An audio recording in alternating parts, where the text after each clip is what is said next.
Contigo en la distancia estoy.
Hola, yo soy Mariano Mesa Marroquín, curador del Museo Nacional de San Carlos, y me da mucho gusto que estén acompañándonos en esta transmisión que estamos realizando como parte de las actividades de las noches de museos. Estas noches de museos que ya se han vuelto toda una tradición y que se llevan a cabo el último miércoles de cada mes.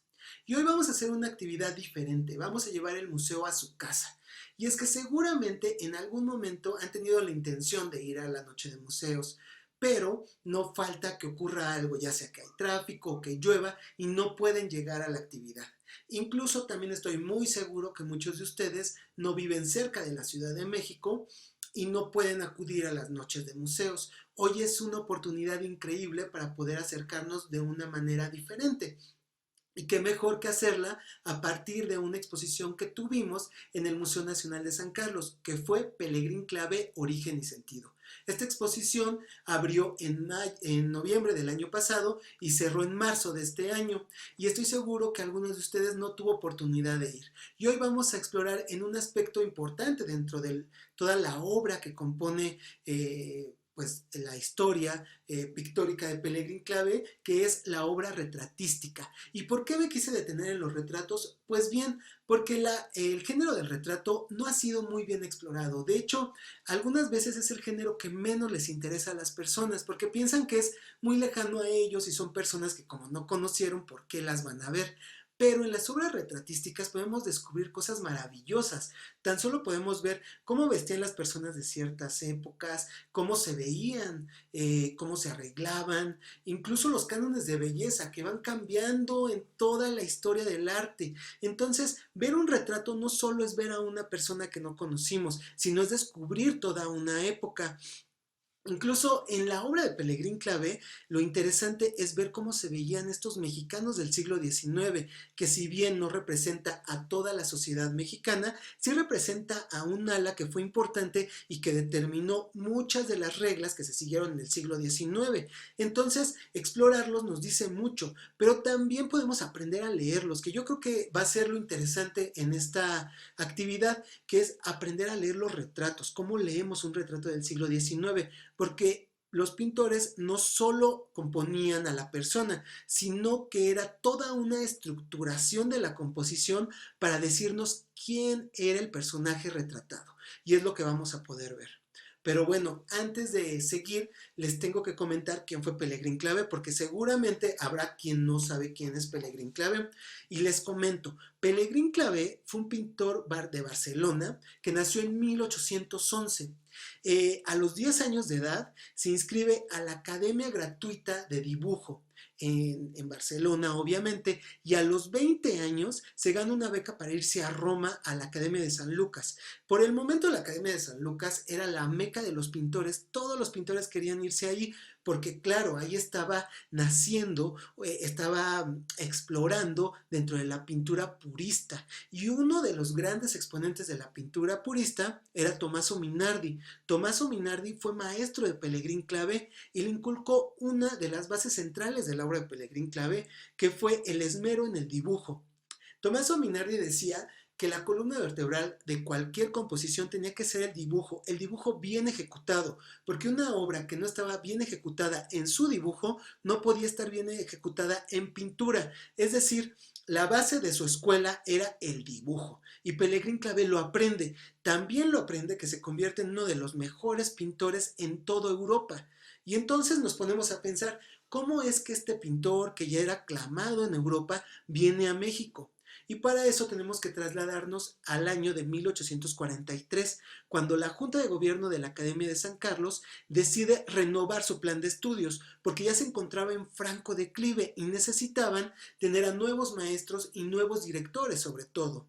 Entonces ellos acuden a Antonio López de Santana, quien era presidente por el momento, y le piden que los recursos de la Lotería Nacional se designen íntegramente para la remodelación de la Academia de San Carlos y con esto puedan contratar a nuevos profesores. Antonio López de Santa Anna dice, ok, podemos hacer esto, y la Junta de Gobierno voltea a ver a la Academia de San Lucas, de donde van a sacar a los nuevos directores. La Academia de San Lucas, por su parte, convoca a un concurso para encontrar a las personas ideales para llevar estas ramas de la Academia de San Carlos, que las ramas que estaban buscando era escultura, pintura y grabado. Del área de pintura, Pellegrin Clavé es el que resulta ganador, del área de escultura Manuel Vilar, y del área de grabado no resulta nadie porque nadie pues tuvo todos los elementos para poder ser el indicado para llevar esta área. Una vez que ganaron, emprenden el viaje y en 1846 llegan a México. Pellegrin Clavé, cuando llegó a México, se dio cuenta que no solo tenía que reestructurar el plan de estudios, sino que también tenía que reestructurar el edificio. Por lo tanto, cierra la Academia de San Carlos por un año. Pero durante ese año, Pellegrin Clavé hizo algo importante, que fue hacer retratos. Y esto me lleva también a decirles que Pellegrin Clavé, cuando estuvo en Roma, fue alumno de dos retratistas importantísimos en toda Europa, que fue Federico de Madrazo y Jean-Dominique Ingres. Ambos eran pintores retratistas de la aristocracia europea, por su lado Madrazo de España y Ingres pues de toda Europa, era lo que más hacía, ¿no? Retratos y claro, pinturas orientalistas que hoy en día son grandes obras maestras, pero bueno, todos lo conocían por ser el retratista de la aristocracia europea. Cuando llega a México, Pellegrin Clavé habla acerca de estos dos pintores y claro, la aristocracia mexicana, esta aristocracia que siempre quiso pues acceder a puestos nobiliarios y que bueno, lo quieren hacer por medio de las imágenes. ¿Y cómo lo van a lograr? Pues por medio de Pellegrin Clavé. Cuando hablo de aristocracia, no estoy hablando que sean aristócratas, sino que ellos quieren ser aristócratas y lo quieren lograr, pues claro, a partir de ser representados por un pintor que podría pintar a la aristocracia europea y Pellegrin Clavé pues era el indicado. Pellegrin Clavé realiza una exposición en julio de 1846, es decir, unos meses tan solo habían pasado de que había llegado, con todos los retratos para que todas las personas pues acomodadas de México pudieran observar sus piezas y tuvieran más ganas de ser pintados por Pellegrin Clavé. O sea, Pellegrin Clavé tenía muy estructurado lo que quería hacer en México, que era bien ser director de la Academia de San Carlos, pero también hacerse de una gran fortuna con los retratos. Y esto lo va a llevar a hacer esta exposición, de la cual por supuesto que salen muchos retratos. Vamos a hablar acerca de una de las primeras pinturas que realiza Pellegrin Clavé y sabemos que es una de las primeras pinturas porque el boceto de esta obra lo realiza en la parte posterior de la invitación de esta misma exposición y estamos hablando del retrato de Lorenza e Ignacia Martínez Negrete. Y esta obra es importante. Vamos a hablar primero de la estructura de la pieza. Para empezar, Pellegrin Clavé hace algo importantísimo, que es cambiar los fondos. Esta obra sabemos que está hecha en América, es decir, ya habla acerca del territorio. Los colores cálidos nos hablan acerca de América. Si vemos las obras retratísticas de Europa, los colores no son cálidos, obviamente, son fríos. Aquí ya estamos pensando en un territorio, como les digo. Por otro lado, una de las grandes características de las obras de Pellegrín Clavé es que toda su obra la hacía de una sola intención, es decir, no vamos a encontrar empastes del óleo, sino que con una sola pincelada podía crear estos brillos y estas pues claroscuros que hay en las obras. Incluso podemos ver las texturas de los vestidos que las realiza de una sola intención. Y esto, bueno, es impresionante, pero también es lo que les digo, va a llamar mucho la atención de toda la sociedad mexicana. Si se dan cuenta, el rostro de la niña más grande no corresponde al cuerpo. Y esto también es una de las características que tiene Pellegrín Clavé en su obra y una de las cosas que Pellegrín Clavé traía a México. Y es que Pellegrín Clavé utilizaba maniquís. eh, Él realizaba los bocetos, después cuando autorizaban los bocetos comenzaba a hacer la composición y vestía a maniquís con los vestidos que iban a utilizar los personajes y hacía la composición en su estudio para después ir con las personas retratadas y realizar el rostro. Seguramente estas niñas no se quedaban quietas y por eso no resultó tan bien hecho el rostro con el cuerpo. Hablando también de quiénes son estos personajes, pues como les digo, se trata de Ignacia, que tenía en este momento 10 años, y Lorenza, que tenía en este momento 9 años. Ambas eran hijas de Josefa de Alba Martínez y Francisco Martínez Negrete. Ambos vivían en Guadalajara, Jalisco.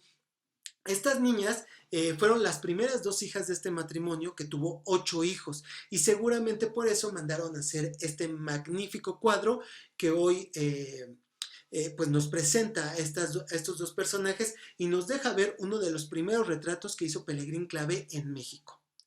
También quiero hablar acerca de cómo es que Pellegrín Clavé realizaba sus composiciones. Y es que Pellegrín Clavé primero hacía un esbozo que lo hacía muy rápido, eran trazos realmente solamente para colocar a los personajes, y después hacía algo que era un boceto de composición. El boceto de composición era una versión en óleo pequeña, más o menos como de 20 centímetros por 15, con los cuales Pellegrín Clavé podía designar los colores que iba a llevar la composición, y esos mismos bocetos se los llevaba a las personas que lo habían contratado para que dijeran, sí, este es la obra tal y como la quiero, y esto hacía que no perdiera esa comisión Pellegrín Clavé.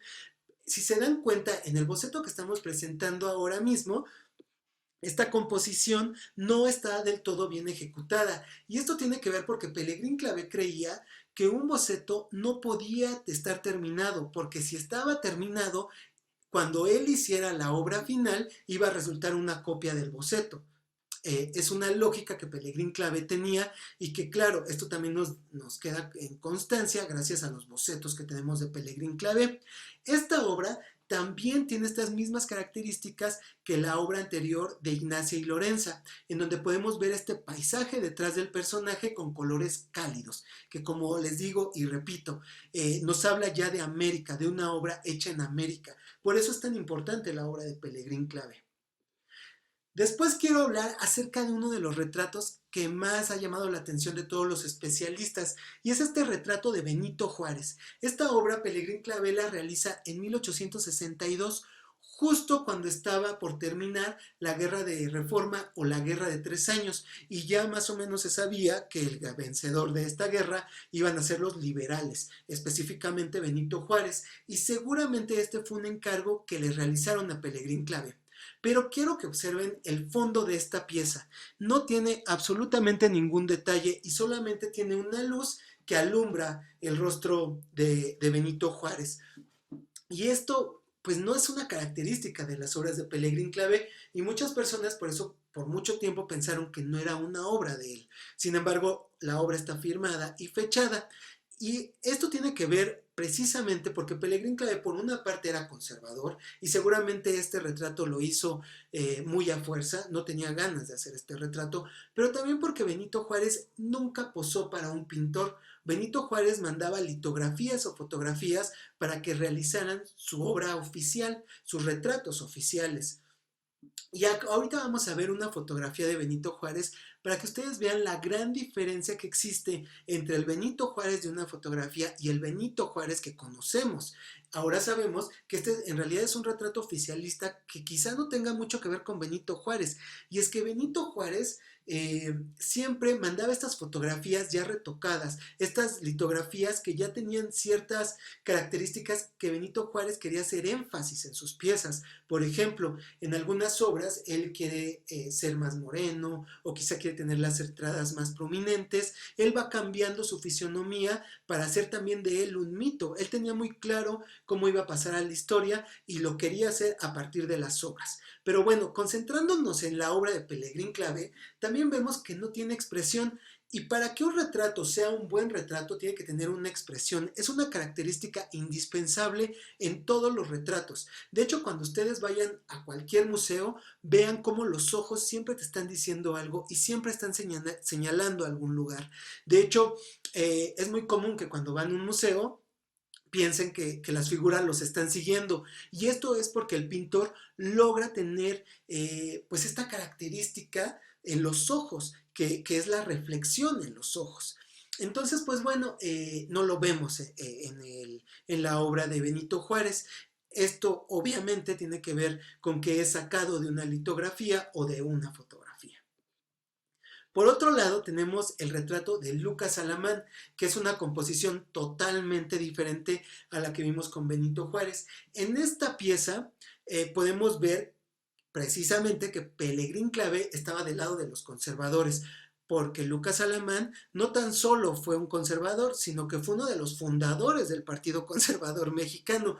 Un gran pensador mexicano, empresario, político, historiador, naturalista y escritor, que fue muy importante, sobre todo durante la independencia, porque él defendió muchas de las obras pues, artísticas de México. Una de ellas es el Caballito de Tolsá, esta escultura ecuestre de Carlos IV, que se encuentra hoy frente al Museo Nacional de Arte, y que fue precisamente Lucas Alamán quien defendió cuando Guadalupe Victoria quiso convertir esta escultura en monedas. Imagínense destruir esta escultura única a nivel mundial para hacer monedas. Y es precisamente Lucas Alamán quien le dice a Pelegrín Clavé: no te atrevas a hacer a Pelegrín Clavé, a Santa Anna, que no se atreva a convertir en monedas pues una obra tan importante. Defendió también muchos libros que gracias a Lucas Alamán podemos tener y observar hoy en día. Lucas Alamán es importante para Pelegrín Clavé, pero sobre todo para esta pieza.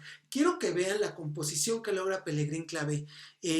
La mano derecha de Lucas Alamán está postrada sobre un libro, y todo el peso de la composición está precisamente en esta mano postrada sobre este libro. Es decir, toda la imagen, todo el imaginario de Lucas Alamán tenía que estar postrado en su conocimiento, en toda el bagaje cultural que este hombre tenía, y refuerza esta idea con el librero que se encuentra detrás de Lucas Alamán.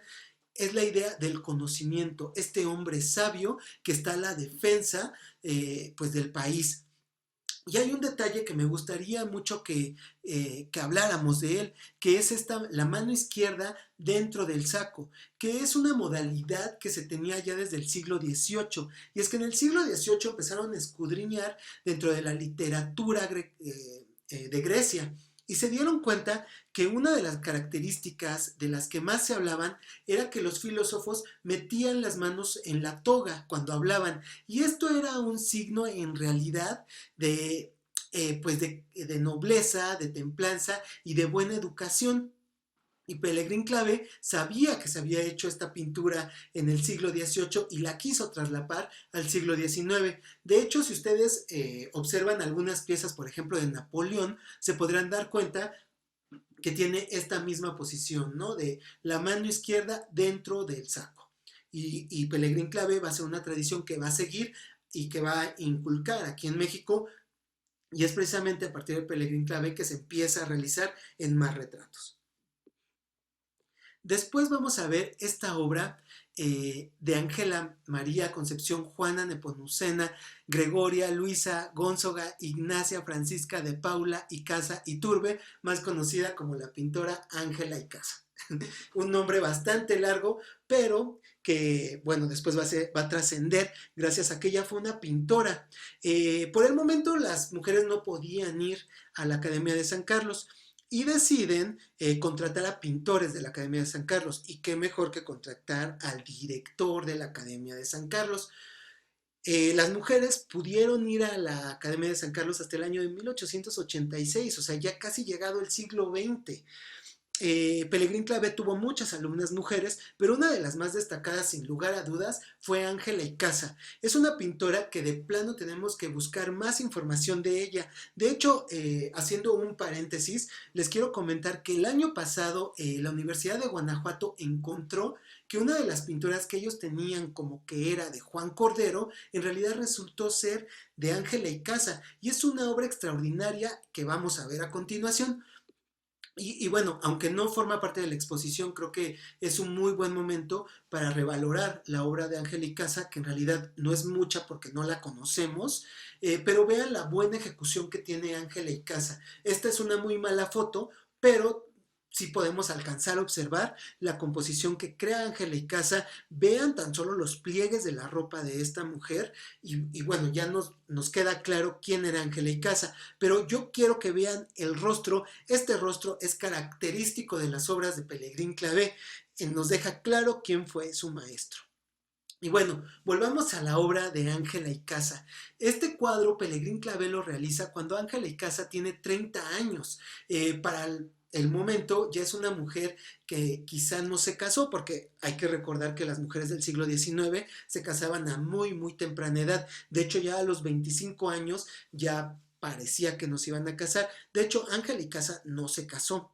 Y esto lo saco a colación no por hablar de eso precisamente, sino porque vamos a hablar de la iconografía del cuadro. Si se dan cuenta, hay un jarrón. Este jarrón tiene dos flores, una rosa y una blanca. ¿De qué nos habla? De la pureza de esta mujer y por otro lado que esta mujer ya está en edad casadera. Cuando a las mujeres ya había pasado mucho tiempo que no, pues que estaban en edad casadera y no se casaban, les ponían este mismo jarrón en sus pinturas y dejaban caer algunos pétalos sobre las mesas. Eso ya era una advertencia de que ya se tenían que casar. Las mujeres que ya habían enviudado también tienen este mismo jarrón, pero con las flores marchitas. Es parte de la iconografía que utilizaban en el siglo XIX. Pero no tan solo eso, en este cuadro van a poder ver que Ángela Icaza sostiene unos lentes. ¿Estos lentes de qué nos hablan? Que esta mujer es una mujer que sabe leer, que sabe escribir, es una mujer educada, es una mujer que pertenece a una clase social alta, que si no nos había quedado claro con el vestido, ya nos queda claro con los lentes. Incluso también vean la decoración de la casa, nos habla de la posición social de esta mujer. Y bueno, eso también me lleva a hablar acerca de otro cuadro que también va a ser muy importante dentro de las obras de Pellegrín Clavé.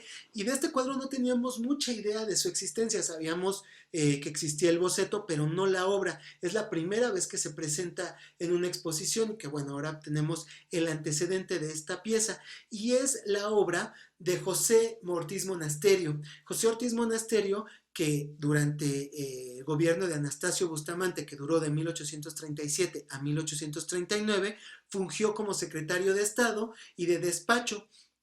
Y como ustedes podrán ver, en su casaca tiene condecoraciones. Por otro lado, también podemos ver que sostiene un bastón de mando. Estos bastones de mando son muy común ponerlos en los retratos de los hombres. No nos habla tanto acerca de su posición en el ejército, sino que nos habla acerca de su posición en la sociedad. Ellos son los que mandan. ¿Y quiénes mandan? El Partido Conservador. Ellos tenían muy claro su visión en las artes. Esto va a suceder también en las obras que están haciendo sus alumnos en las academias de en la Academia de San Carlos, pero también queda de manifiesto en los retratos. ¿Qué querían dejar en estas obras? Pues claro, que el ala conservadora eran los que mandaban. Y esto queda de manifiesto, bueno, en esta obra que tenemos oportunidad de apreciar.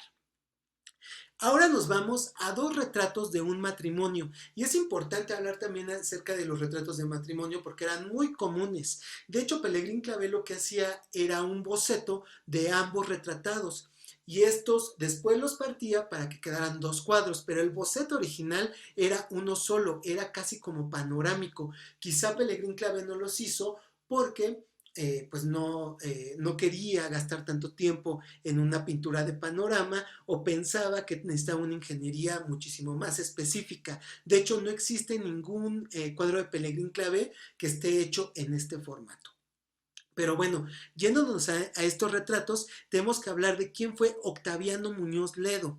Octaviano Muñoz Ledo fue gobernador del estado de Guanajuato y ministro de Relaciones Exteriores durante el gobierno del general Miramón. Y claro, gracias a eso tuvo bastante reconocimiento. Lo que llama la atención es que este hombre siempre vivió en Guanajuato, es decir, Pelegrín Clavé tuvo que ir al estado de Guanajuato a hacer estos retratos, lo cual nos deja la incógnita que quizá Pelegrín Clavé realizó retratos alrededor de la República Mexicana, lo cual también es una beta de investigación que tenemos que seguir definiendo. Pero ya irnos acerca de los personajes, les quiero comentar que en este momento Octaviano Muñoz Ledo se había casado por segunda ocasión y se casó con una de las hermanas de su viuda, que era una vieja usanza que sucedía en el siglo XIX y era muy común. Pero, pues obviamente Clara Garro era más joven que Octaviano. En este momento Clara Garro tiene 36 años y Octaviano tiene 41 años. Y al ver estos retratos seguramente ustedes dirán, bueno, pues se ven de la edad. Ahora quiero que vean una fotografía de esta pareja. Se podrán dar cuenta que Pelegrín Clavé idealizó a sus personajes retratados. Y es que esta era una parte fundamental de todos los retratos del siglo XIX. No solo hacer un retrato, sino poder pues hacer una caracterización casi de los personajes, idealizar a estos personajes. Vean a Octaviano cómo le pone pelo, cómo lo hace más joven, y esta mujer le dulcifica totalmente el rostro. Y si se dan cuenta, vean la posición de la mujer y se darán cuenta que Pelegrín Clavé utilizó esta foto. Y eso lo sabemos porque Pelegrín Clavé conservó dos álbumes fotográficos de todas las fotografías de sus retratados, con exactamente las mismas posturas que luego hizo en las partes, en los cuadros. Y esto también nos cambió totalmente la perspectiva que teníamos sobre la obra de Pelegrín Clavé, porque imagínense que este hombre que vive en el siglo XIX utiliza la cámara fotográfica como un método para realizar sus obras, es decir, utiliza un método casi que científico, es una máquina la cámara fotográfica y lo utiliza para poder desarrollar sus obras, es una ingeniería. Hoy en día podemos obviar eso, cualquier retratista utiliza una fotografía, pero en ese momento que Pelegrín Clavé utiliza una fotografía para la ingeniería de sus obras, es un pintor de avanzada en realidad, y bueno, esto lo podemos ver en estas piezas. Ahora vemos el retrato de Ana García y Casbalceta y de Lorenzo de Hidalga. Lorenzo de Hidalga fue un arquitecto sumamente importante. Él nació en España también y vino a México en el año de 1838. Obras de Lorenzo de Hidalga casi todas se han destruido, pero vamos a hablar de algunas. El mercado de la Plaza del Volador, que era en donde se encontraba la Universidad Nacional, en la calle de Correo Mayor y Pino Suárez, y que también se destruyó. Y que bueno, fue una obra importantísima porque era un mercado.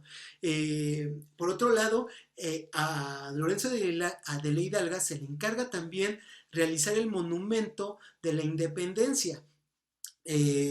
Antonio López de Santana tenía la idea de hacer un monumento a los héroes de la independencia y se lo encarga a Lorenzo de la Hidalga. Y de hecho Lorenzo de la Hidalga encarga a Manuel Vilar, cuando Manuel Vilar llega a México, a hacer algunos planos de este monumento. No se lleva a cabo, pero Antonio Rivas Mercado en 1910 logra hacer este monumento de la independencia y utiliza algunas de las características del plano que ya había ideado Lorenzo de la Hidalga. Lorenzo de la Hidalga también hace el Teatro de Santa Ana, que este teatro es uno de los teatros más importantes y fastuosos que existieron en el siglo XIX. y que bueno, fue destruido para hacer la prolongación de la calle 5 de Mayo. Una de las obras más importantes también de Lorenzo de la Hidalga va a ser la reestructuración de la cúpula de Santa Teresa la Antigua. Santa Teresa la Antigua hoy en día es el Museo Ex Teresa y esta cúpula sigue en pie. De hecho, es importante porque también tiene la obra mural de otro gran pintor que fue Juan Cordero. Pero bueno, hablando de la cúpula, va a ser una de las grandes obras que realiza Lorenzo de la Hidalga.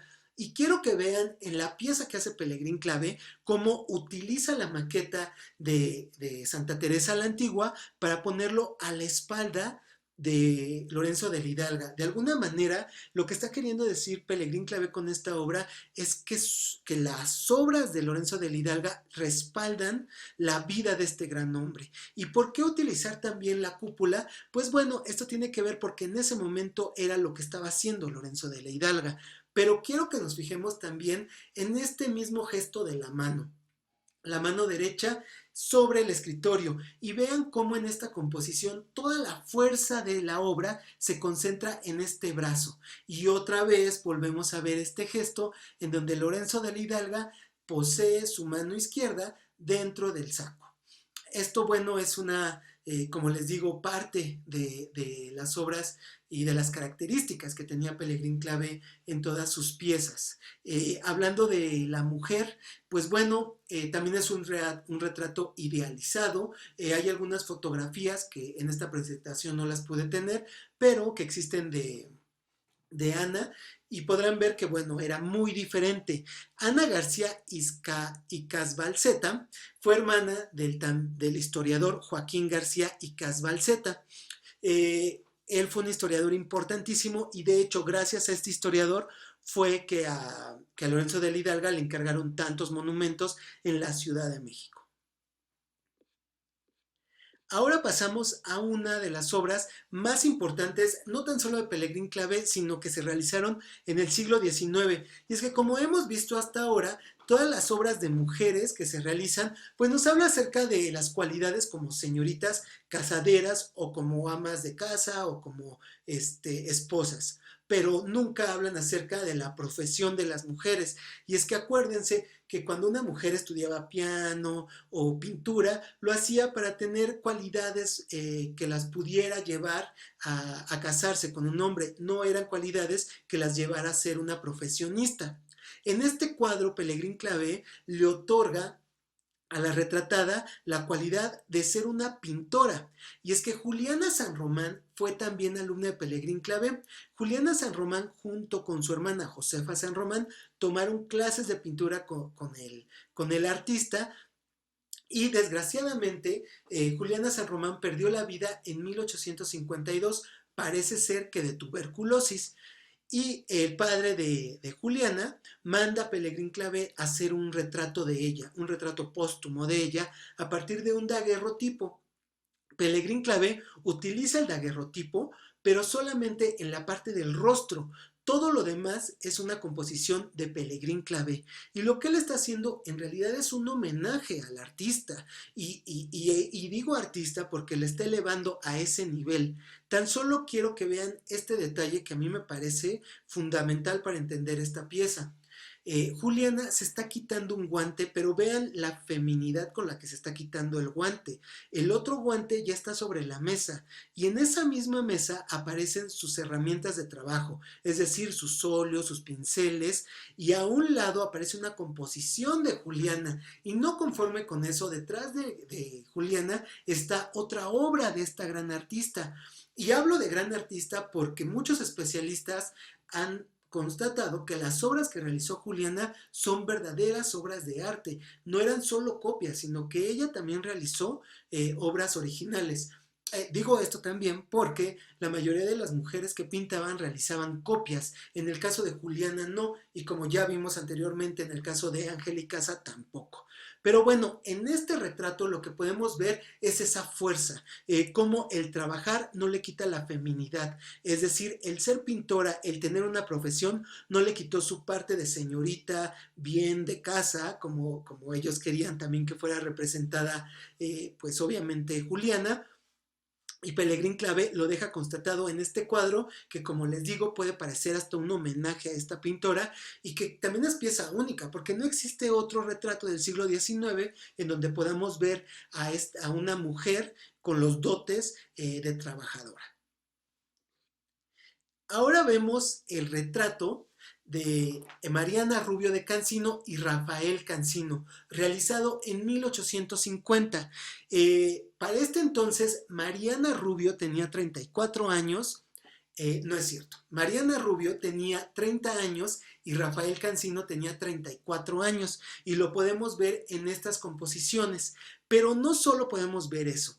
Yo quiero que nos enfoquemos ahora en la obra de Mariana Rubio específicamente, porque vamos a poder ver otra vez esta parte acerca del territorio.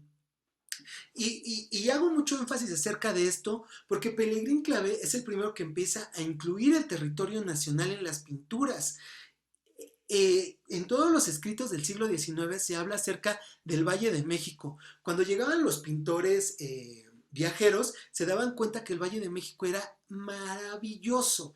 Tan solo en las narraciones dicen que parecía que el cielo se les venía encima, estrellado totalmente, que se veían todas las gamas de azul posible. Ahora imagínense cómo se veía un atardecer en este Valle de México, en donde nada obstaculizaba la vista y se podían ver las montañas, que aparte estas montañas tenían sus historias, tenían sus leyendas. Entonces, pues todo el mundo se fascinaba y obviamente Pelegrín Clavé aquí hace un guiño acerca de estas narraciones y acerca de estos paisajes que se podían ver en la Ciudad de México.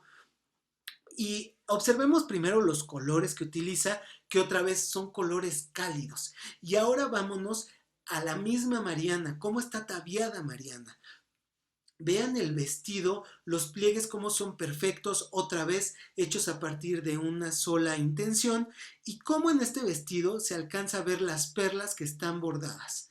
De hecho, también el arreglo floral que tiene en el pecho, pues es una pintura totalmente realista de lo que está viendo Pelegrín Clavé.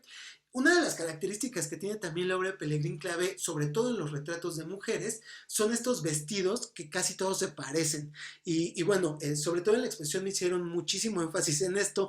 Y esto tiene que ver porque cuando llegaban los vestidos, no los vestidos, la tela a América, todas las mujeres iban y luego llevaban estas telas para que sus modistos hicieran los diseños. Pero claro, eran diferentes diseños con la misma tela y Pelegrín Clavé lo deja en manifiesto en todas sus obras. Otra cosa que también me encantaría que pudiéramos ver en estas composiciones, precisamente en esta composición, es la joyería. Pelegrín Clavé también quería que quedara de manifiesto el estatus social de estas personas por medio de las joyerías que usaban. Vean tan solo el brazalete que utiliza Mariana, en donde aparece un camafeo de su esposo. Y esto seguramente existió, pero también Pelegrín Clavé quería congratularse con el mismo Rafael Cancino, que era quien lo había contratado.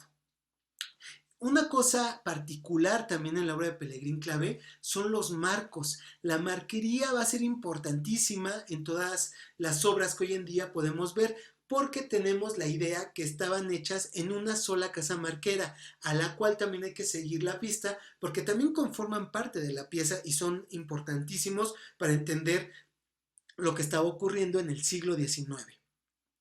Y también quiero hablar acerca de cómo es que Pelegrín Clavé cobraba sus retratos. Y es que Pelegrín Clavé decía que le costaba tanto hacer unas manos como el rostro. Como ya les había comentado, Un rostro tiene que tener una expresión, pero las manos también.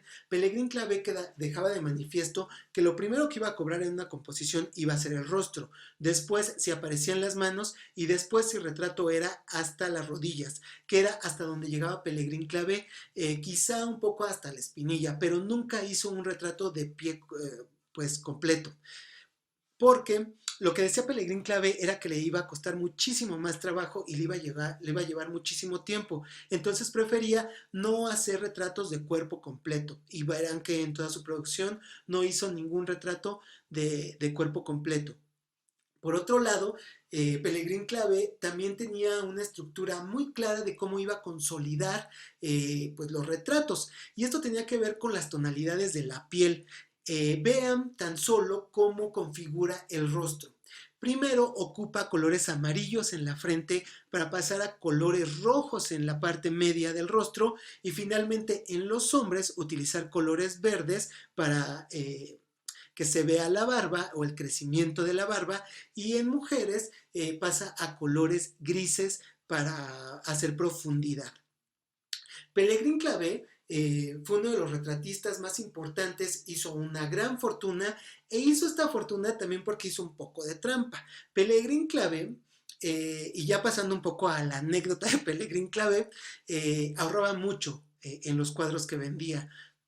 Lo primero que él hacía era surcir telas, es decir, las telas que nosotros vemos no son completas, todas son retazos de telas que fueron sobrando, que las va cosiendo y las pone en un bastidor, que también el bastidor no era tan de buena calidad. Ahora hoy lo sabemos porque, bueno, hemos visto las obras y una restauradora nos hizo favor de ver estas piezas y nos hizo esa observación. Y claro, esto lo hacía para ahorrar dinero en su materia prima y poder dar muy caros estas piezas. Pellegrin Clavé se fue a Barcelona, regresó a Barcelona en 1868 y regresó con una gran cantidad de dinero que había obviamente acumulado aquí en México.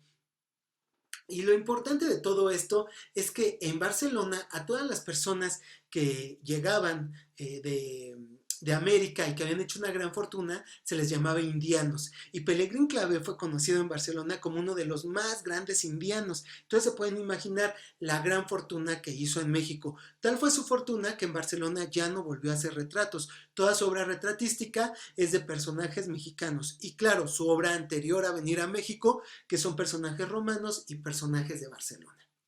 Y bueno, muchísimas gracias por haberme escuchado, muchísimas gracias por haber puesto atención a esta transmisión. Esperamos de verdad que haya más personas interesadas y que podamos hacer más transmisiones de este tipo. Por lo tanto, pues les pido que vean las redes del Museo Nacional de San Carlos, que chequen todo el material que estamos subiendo. Estamos trabajando mucho para poder darles información de calidad y bueno, que esperen a que volvamos a abrir las puertas del Museo Nacional de San Carlos y que nos visiten. Ahí estaremos muy gustosos de hacer más visitas guiadas y pues de darles más información. Muchísimas gracias y hasta luego.